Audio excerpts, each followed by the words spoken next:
audiovisuales y las radiofónicas. El derecho patrimonial se extinguirá a los 60 años de su primera publicación o en su defecto al de su terminación.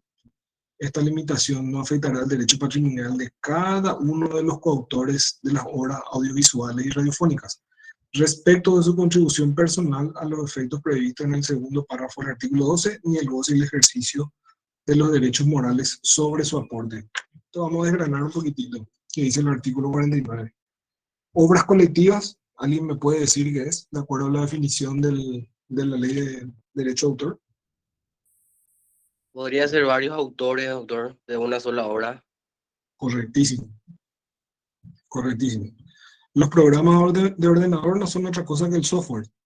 Todos conocemos, ¿verdad? Que hoy en día todos tenemos en nuestro teléfono una aplicación, bueno, eso ejecuta un programa de ordenador, ¿verdad?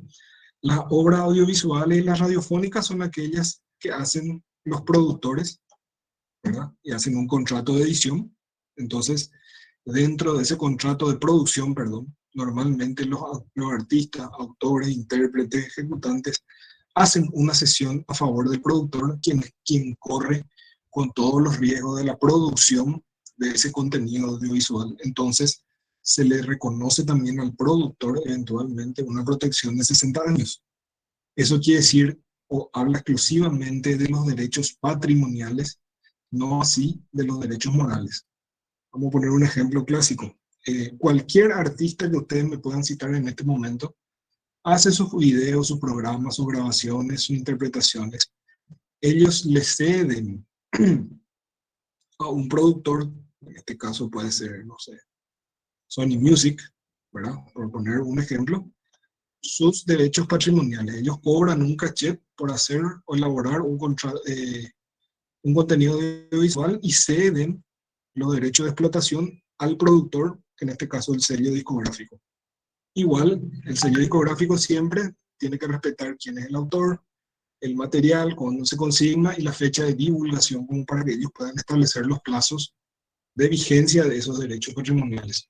Pero siempre, siempre, pueden poner YouTube, cualquier artista del gusto que ustedes sean, siempre menciona quién es el autor y quién es el sello discográfico. Entonces, ahí van a poder apreciar que eso se cumple a rajatabla, ¿verdad? Finalmente, el artículo 50 te dice que los plazos establecidos en el presente capítulo se calcularán desde el día 1 de enero del año siguiente al de la muerte del autor, o en su caso, al de la divulgación, publicación o terminación de la obra. Gracias, doctor, por hacerme un poco desgranar estos 4 artículos de manera a poder explicarlos. De todas formas, esto vamos a ver nosotros cuando lleguemos a la siguiente lección, que es el derecho patrimonial. Pero bueno, ya seguimos. Características. El derecho moral del autor es absoluto y perpetuo, lo que significa que debe ser respetado por todos los demás sujetos jurídicos. Es decir, no es oponible erga omnes en la vida de relación durante todo tiempo porque no tiene límite de duración. Lo que la nueva ley, que ya no es tan nueva, establece como limitación en el tiempo, 70 años post-mortem, se refiere exclusivamente al derecho patrimonial, es decir, al aspecto económico de la explotación de la obra. Es inalienable, porque en toda sesión de derechos intelectuales solo se transfiere el derecho económico o pecuniario de la creación, ya que al ceder a terceros derechos de explotación sobre la misma, conserva siempre sus derechos morales o personalísimos sobre la obra, inclusive en la hipótesis en que haya vendido el soporte material en el que la creación se hallaba incorporada. Tengan muy en cuenta esto siempre. Absoluto, perpetuo, inalienable.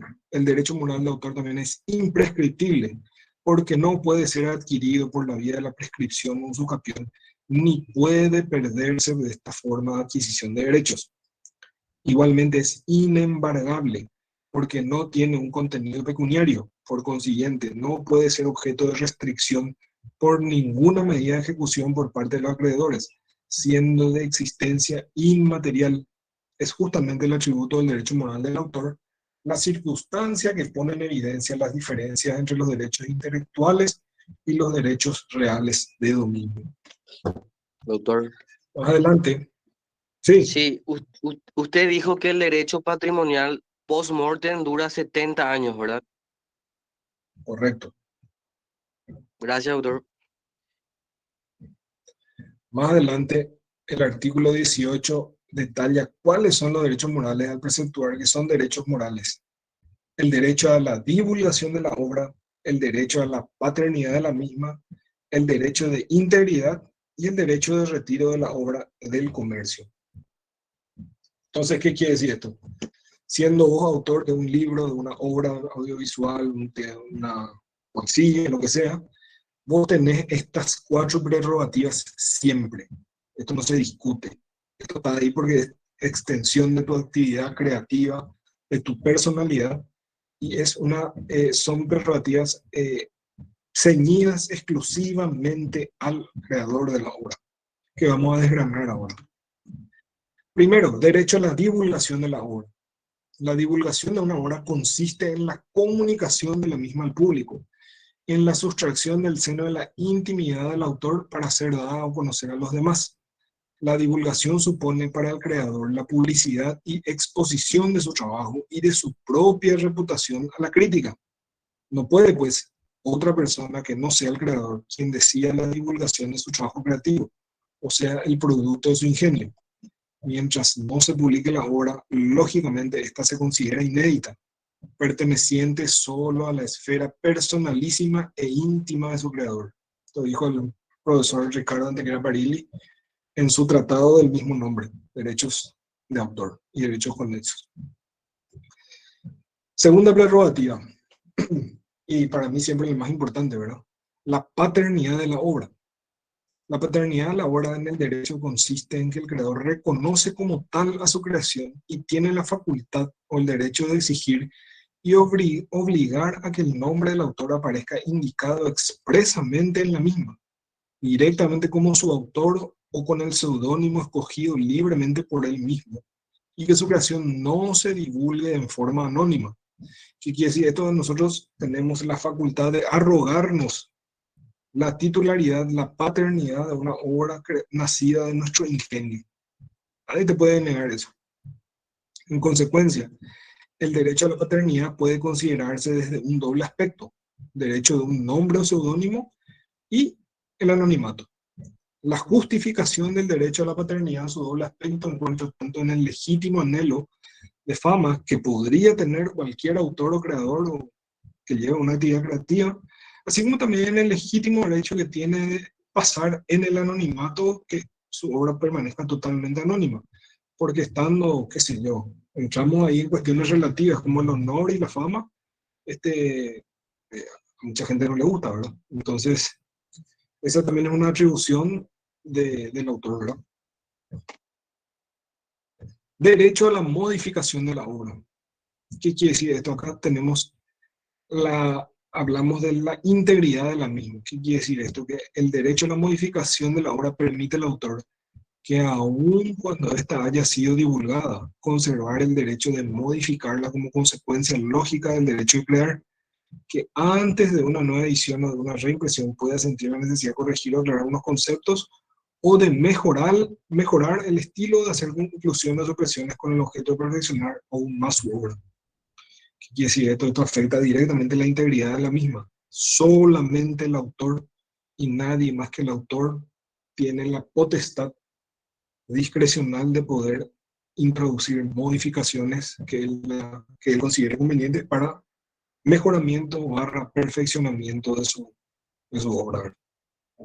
Cuarto, derecho de arrepentimiento. Consiste en la atribución o facultad que tiene el creador para impedir la publicación o divulgación de su obra, aún en la hipótesis de que haya transferido su derecho de explotación económica a favor de un tercero.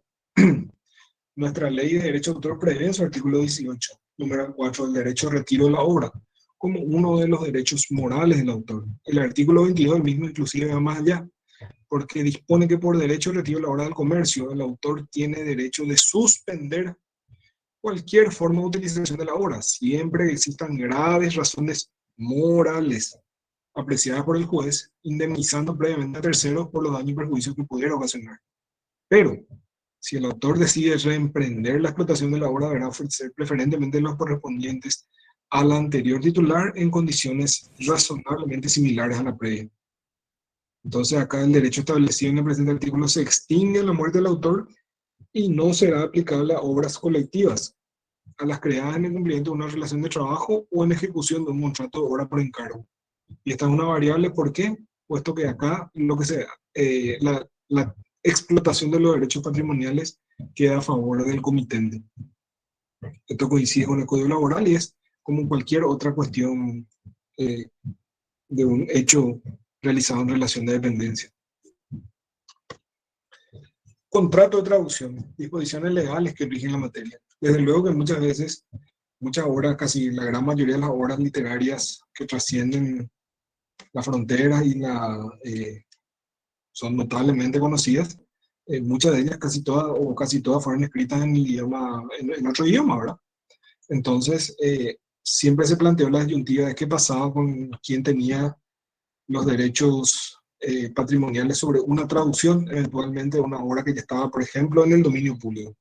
Entonces, nuestro derecho, el artículo 2171 del Código Civil, admite y reconoce el contrato de traducción al establecer que el traductor de obras que no pertenecen al dominio privado solo tiene derecho sobre su versión y no podrá oponerse a que otros la traduzcan. Su derecho durará 25 años. Si el traductor reclama contra una nueva traducción alegando ser esta una reproducción de la primera y no un nuevo trabajo hecho sobre el original, en este caso, la solución decidirá la autoridad judicial competente. Bueno. Perdón, doctor, ¿se da esos casos que uno dijo que tradujo y Y en la práctica, una experiencia? en la práctica no conocemos un caso que una traducción de una obra haya sido objetada por un traductor. Básicamente las normas lo que te exigen es que vos cuando hagas la traducción de la obra no modifiques el espíritu de la misma, ¿verdad? Eh, yo no soy fluido en otro idioma, pero por ejemplo te puedo hablar de las traducciones en inglés que no se hacen palabra por palabra, sino simplemente se busca mantener el mensaje del texto en sí. El espíritu de ese mensaje es lo que se busca hacer siempre, ¿verdad? Entonces, eh, se plantearía o sería muy difícil que un traductor reclame sobre otra traducción un supuesto plagio, ¿verdad? Puesto que ambos están trabajando sobre una obra previamente divulgada y cada uno le da su impronta personal al momento de volcarla a un nuevo idioma. Pero de que puede pasar también. No descartamos, ¿verdad? Pero en la práctica no se da, ¿verdad? Ya. Gracias, Sí. profe. Listo. Bueno, contrato de edición. Hay un contrato de edición de obra literaria cuando el autor o el titular de los derechos patrimoniales, en su caso, se obliga a entregar una obra a un editor y este a su vez se obliga a reproducirla, distribuirla y venderla, cubriendo el titular del derecho patrimonial las prestaciones convenidas. Bueno, esto es básicamente el ejemplo de cualquier autor que le cede los derechos de explotación de una edición a una editorial para que publiquen su libro. Lo que planteo hacer yo el año que viene también, ¿verdad? De paso. Pero bueno, simplemente eso, ¿verdad? Hay dos partes.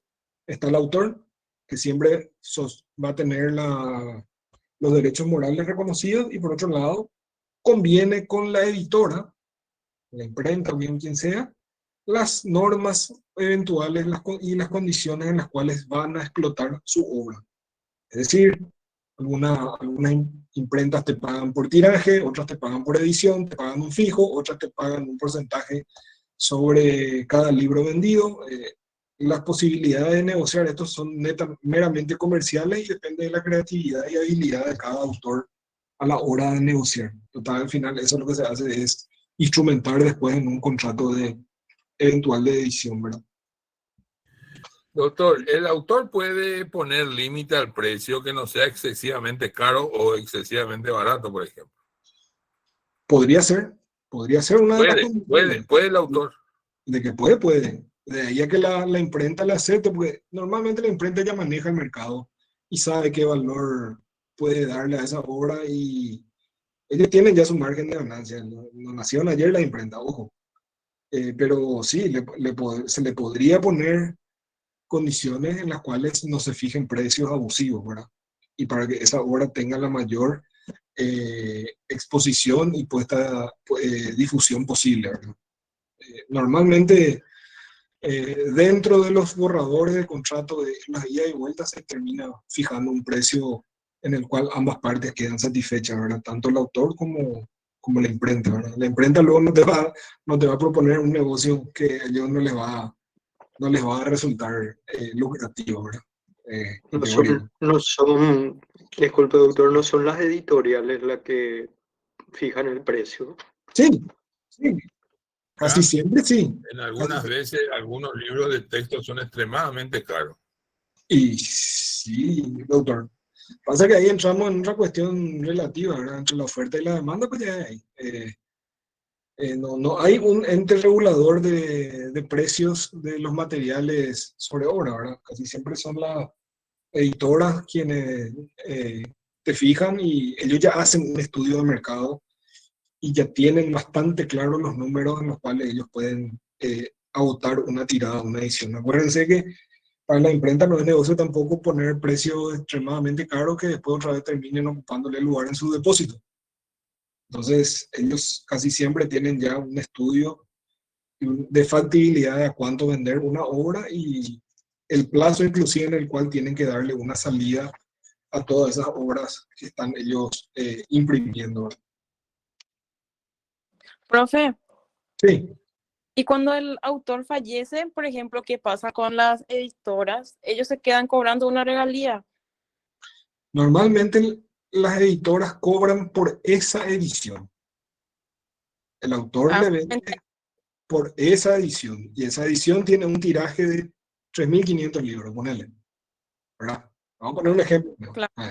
Entonces ellos agotan eso y tienen que negociar después eventualmente con los herederos. Y si no hay herederos, Entonces igual, sí o sí claro, se... yo te quise preguntar hace rato algo. ¿Qué pasa si fallece un autor y no tiene herederos de repente? O sea, los herederos tienen que ser familiares, pero no le puede Y asignar a otra persona. no, necesariamente alguien tiene que concurrir ahí por sucesión. Si no es su hijo, si va a ser su papá, su hermano, su tío, su sobrino, siempre puede haber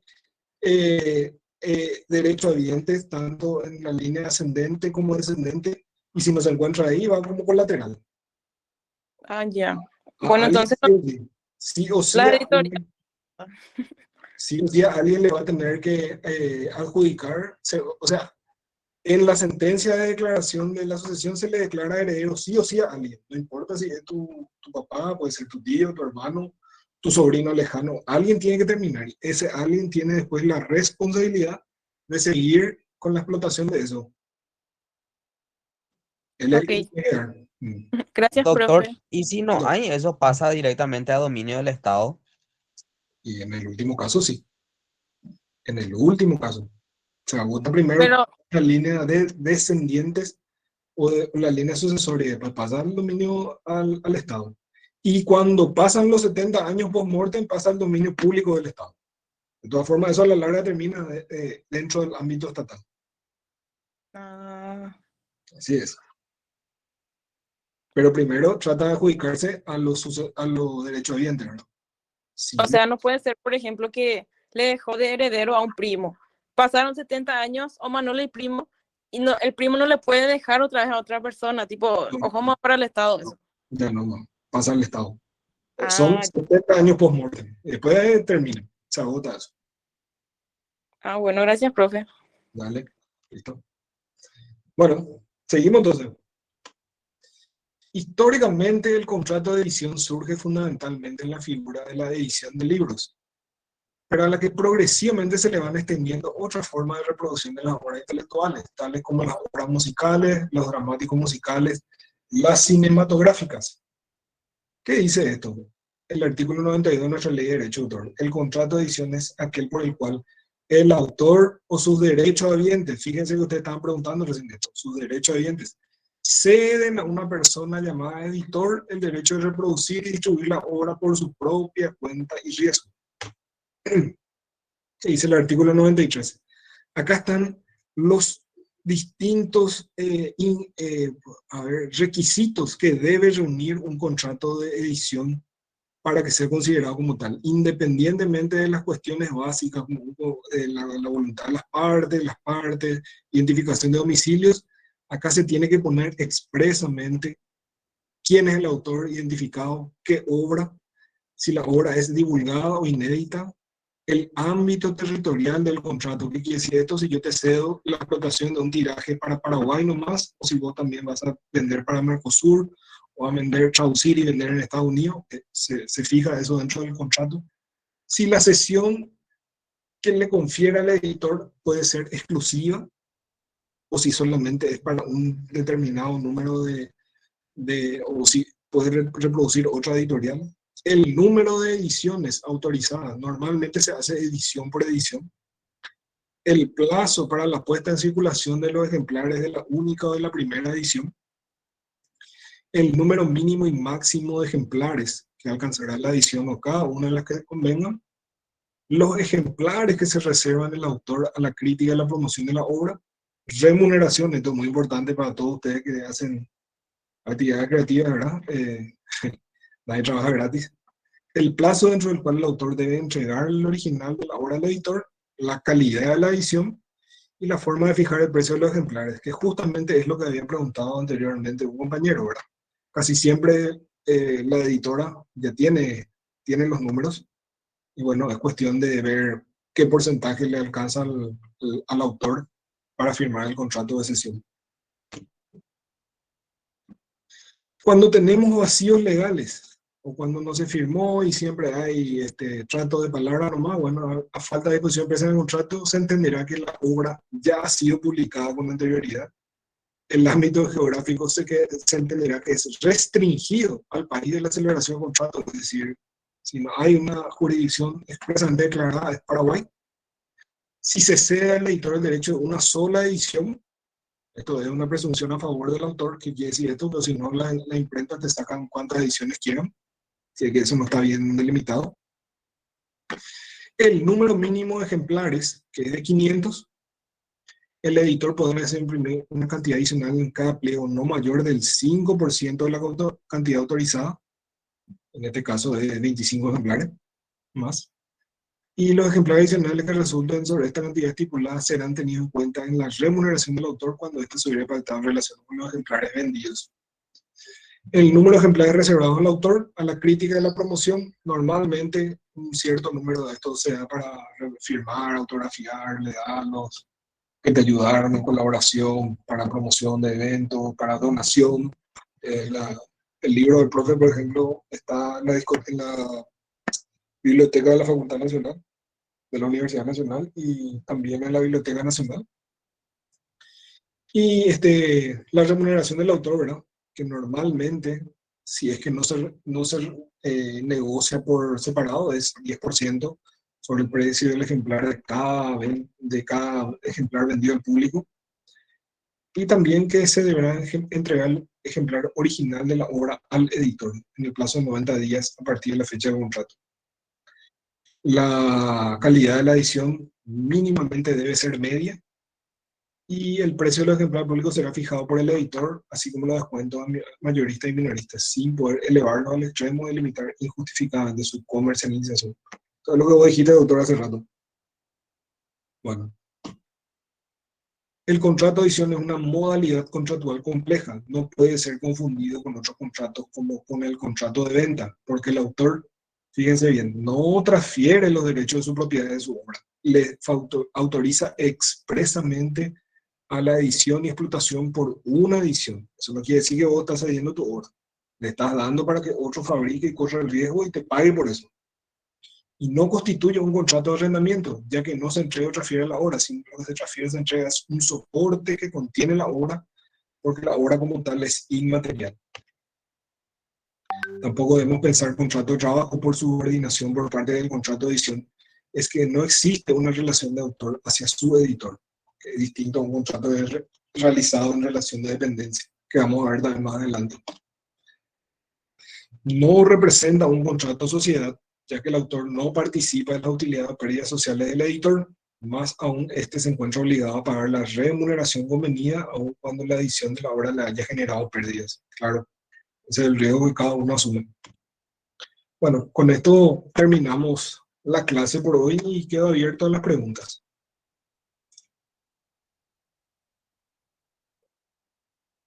Cuando vos editaste tu libro, ¿fijaste 500 ejemplares o hiciste menos o más? ¿Podés hacer más de 500, por ejemplo? Cuando no hay una cantidad expresamente fijada, la presunción que te da la ley es el mínimo de 500. La ley te pone esa presunción. O puede hacer más o menos, dependerá del interés de tu editor, ¿verdad? Pero normalmente una edición hoy en día no baja de por lo menos los 1500 ejemplares. Pero la presunción por ley, presunción, es 500 ejemplares. Mínimo.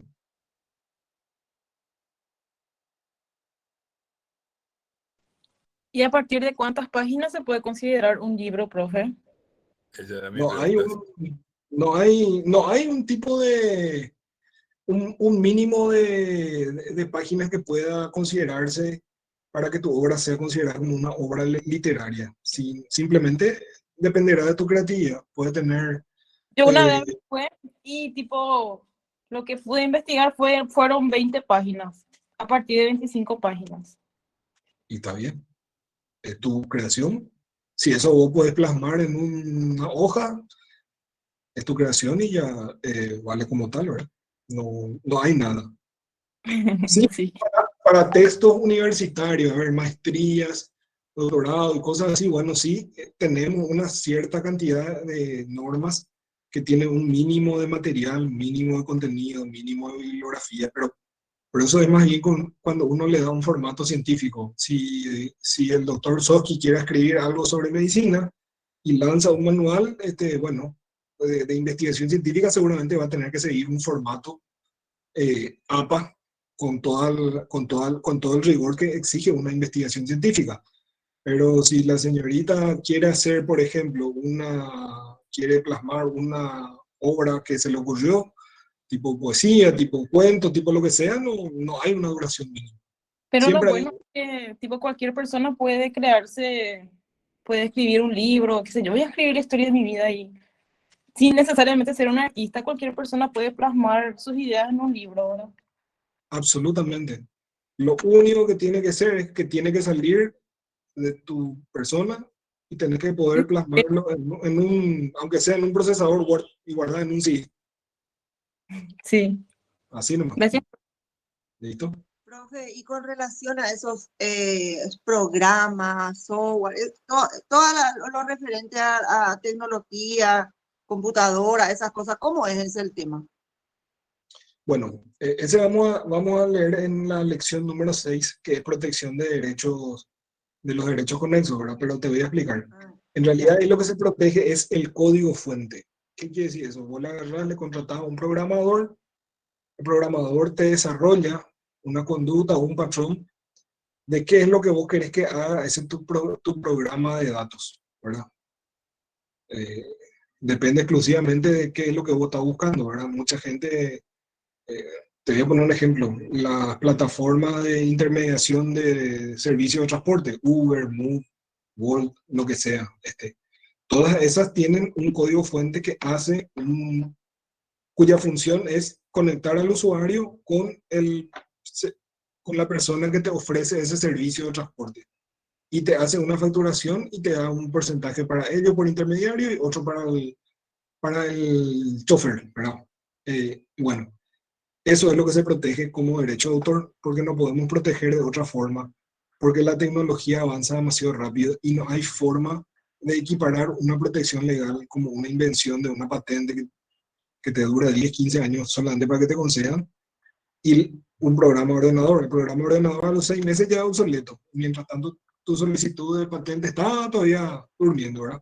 Entonces, la solución que se encontró es proteger eso bajo la figura del derecho de autor, que te sale en un mes y medio el certificado.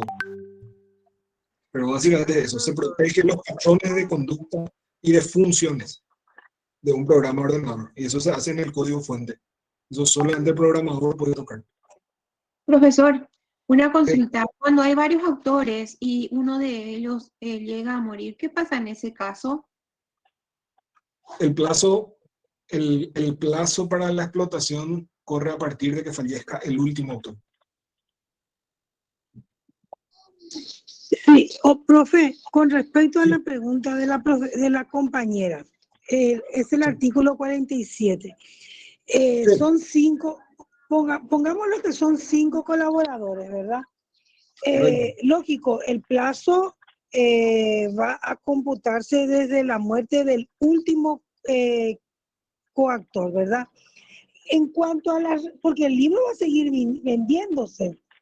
Entonces, mi pregunta es, ¿cómo es el tema de la división efectiva del patrimonio, ahí el negocio, cómo queda?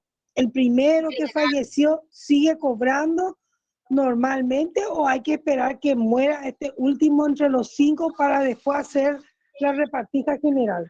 Eso es lo que no entiendo, profe, ahí en el 47. Bueno, te voy a explicar. Está bien, tenés mucha razón.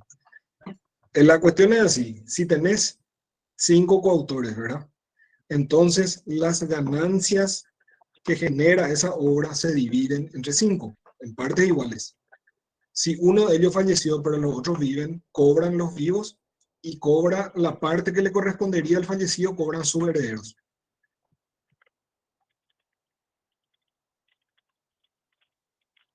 ¿Me explico? Sí, estoy entendiendo. Sencillo.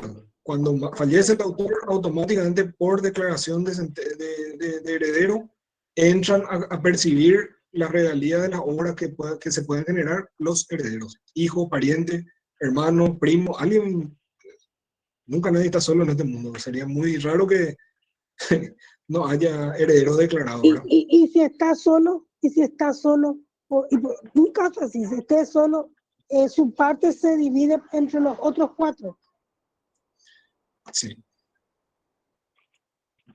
Y O después no queda como herencia vacante, así como estudiamos que queda una herencia vacante para el Estado. No, nada de eso pasa con el... Profe, ahí le voy a responder un poco. Sí. La legislación dice que pasará a acrecentar lo de los demás coautores, en el hipotético caso de que quede triste, solo y abandonado a esta persona. Sí, y después pasa el dominio público. Pero en el caso de coautorías, si no hay un heredero, pasa a acrecentar la masa hereditaria de los demás o los bienes de los demás, mejor dicho. Está perfecto.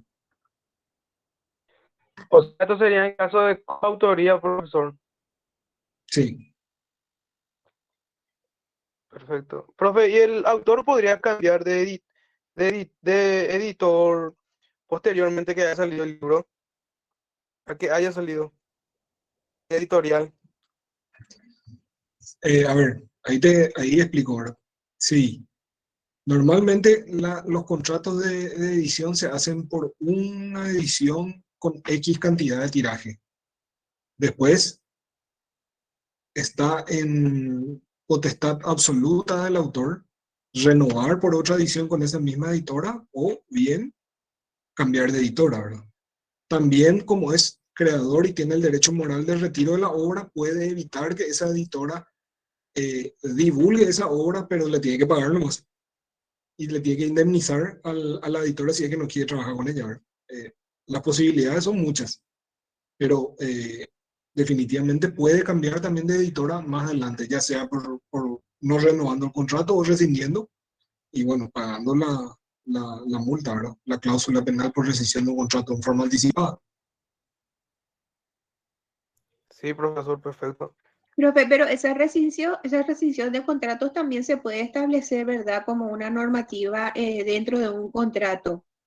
Se tiene que establecer, es mandatorio, es obligatorio. No podré dejar eso al azar. Sí o sí tiene que estar ahí una cláusula de rescisión. Eso le va a dar garantía a ambos.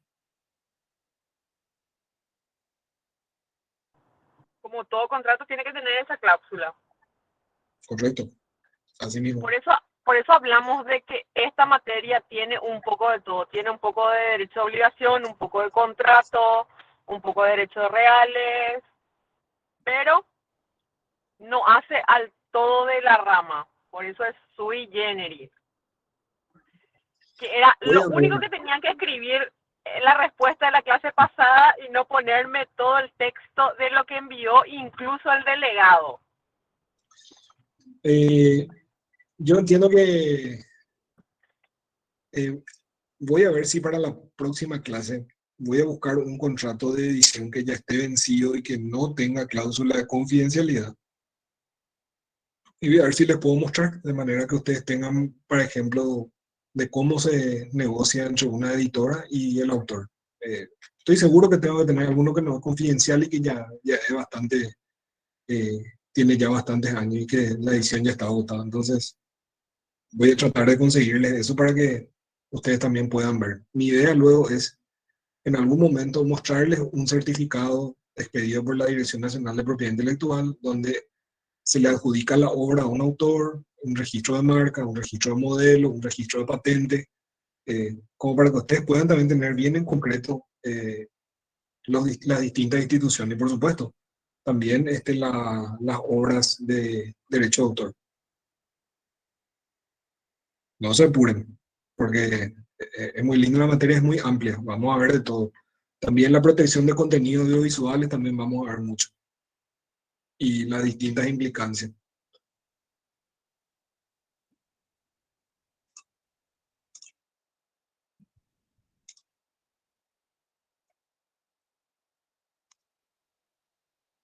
¿Alguna otra pregunta?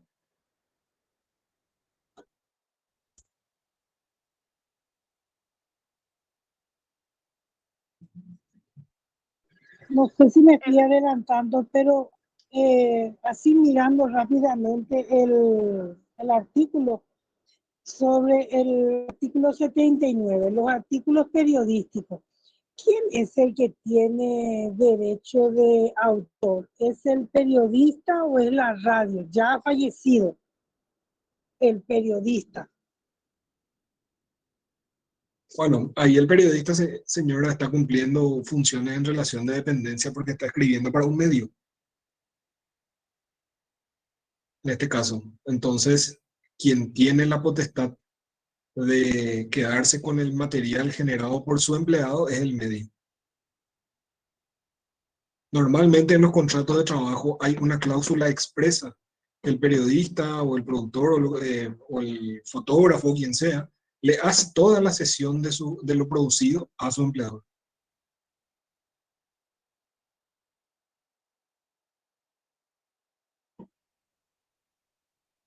Pero no te preocupes porque también hay excepciones al derecho de autor, que vamos a ver también en una bolilla.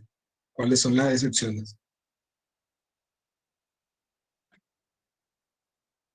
Realmente ese contrato va a ayudar bastante a aclarar esa que usted va a traer para ver cómo es, porque ahí está todo el caracol de la materia. Cómo hacer el contrato, es importante esa parte. Sí, claro. Ahí es como la convención entre partes usted va a poder apreciar. Tengo más que ver. Ese es el trabajo real nuestro, la parte de la administración del contrato. Ahí está la plata en materia de derecho de autor, que es lo que el profe todavía no le está diciendo. Entonces usted, profe, nos va a dar una clase especial sobre eso, entonces. Sí, con mucho gusto. El profe es el más capo para eso. No, para nada. Agradezco el inmersivo y lo que, pero la verdad que sí. Ahora estamos empezando con esto y después vamos a desgranar también varios tipos de contratos que hay, que se celebran en las distintas instituciones de propiedad intelectual. Eso les va a servir también para eventualmente ustedes el día de mañana, si se dedican a esta área, gestionar eso con sus clientes. Bueno, si no tenemos más preguntas, doctora, creo que podemos cerrar acá hoy la clase y que tu nenita se recupere también rápido. Fuerza Las del día. disculpas del caso que hoy estoy en la informalidad, ¿verdad? Pero le avisé a mi jefe que tuve un pequeño inconveniente. Mi nena estaba con un problemita de salud y estábamos por el sanatorio. Yo les voy a Trabajas de mamá. complementar. Exactamente, ahora estoy de mamá. Son cosas que pasan. Les voy a complementar todo lo que es esta lección también el jueves y vamos a terminar con la parte de derechos patrimoniales. Les voy a mostrar un videíto para que tengan un poquito más gráficamente todo lo que ya les expuso el profe también. Perfecto. Gracias. Nos vemos. Profe. Genial. Nos vemos el Nos vemos. jueves a la misma hora y por el mismo canal. Hasta luego. Nos vemos. Gracias, Chao, doctores. chao. Gracias, Hasta luego, profesor. profe, gracias. Muchas gracias, profesores. Hasta luego. Hasta luego. Hasta luego, profesor.